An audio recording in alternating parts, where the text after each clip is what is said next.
700 triliun anggaran Kementerian Pertahanan tidak bisa mempertahankan itu, justru digunakan untuk membeli alat-alat alutsista yang bekas. Di saat tentara kita lebih dari separuh tidak memiliki rumah dinas. Sementara menterinya punya, menurut Pak Jokowi, punya lebih dari 340 hektar tanah di Republik ini. Ini harus diubah. Saudara-saudara sekalian, kita bertekad harus punya pertahanan yang kuat. Mungkin ada yang asal bicara tanpa data, ya kan? Mungkin didorong oleh ambisi yang menggebu-gebu sehingga tidak objektif. Saya mengklarifikasi tadi data yang meleset, maaf Pak Prabowo, angkanya terlalu kecil. Bukan 320 hektar, tapi 340.000 hektar. Saya klarifikasi. Kemudian itu pun salah. Melanjutkan. Itu pun salah. Atas apa yang perlu saya sampaikan. Mas Anies, Pak Prabowo, jangan Pak Prabowo, Pak Prabowo, Pak Prabowo, mohon maaf, ini mohon nanti tenang ada dulu hadirin. kesempatannya, baik. Mohon tenang. Harap tenang. Mohon tenang. Harap tenang. Harap tenang. Baik, kita akan lanjutkan.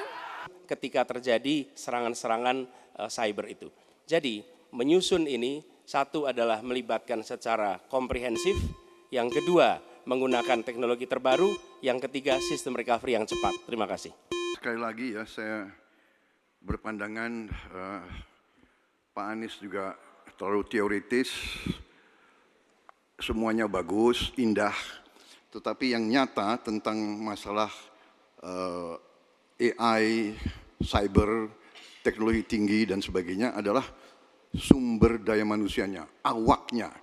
Saya begitu jadi menteri, saya membentuk 4 fakultas baru di bidang sains, teknologi, engineering, dan mathematics. Kita menyiapkan putra-putri kita terbaik untuk menguasai teknologi, untuk menguasai sains, untuk menguasai artificial intelligence, untuk menguasai cyber. Bukan barang yang kita beli. Persoalannya, kalau tadi disebut ada yang teoritis, ada yang kedua tidak dilaksanakan. Jadi selama 5 tahun ini, apa yang dikerjakan dalam mempertahankan sistem cyber kita? Mohon tenang. Justru di situ letak problemnya. Hutang luar negeri kita sebagai rasio perbandingan terhadap produk domestik bruto kita salah satu terendah di dunia. Jadi masih kita sekitar berada di sekitar 40%, sedangkan banyak negara jauh di atas kita.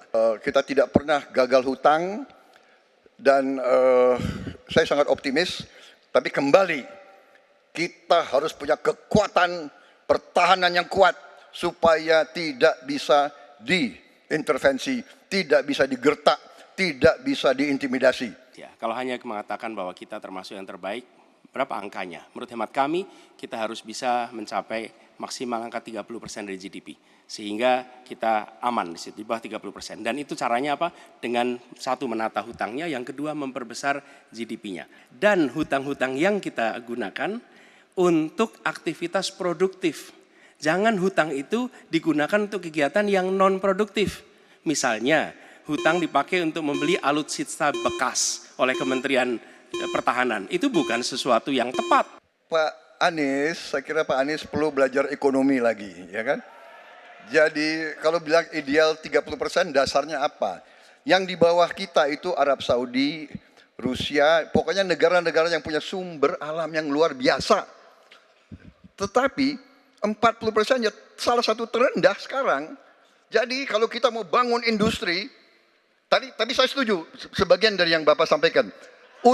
Oh iya, kenapa? Yang penting utang itu produktif.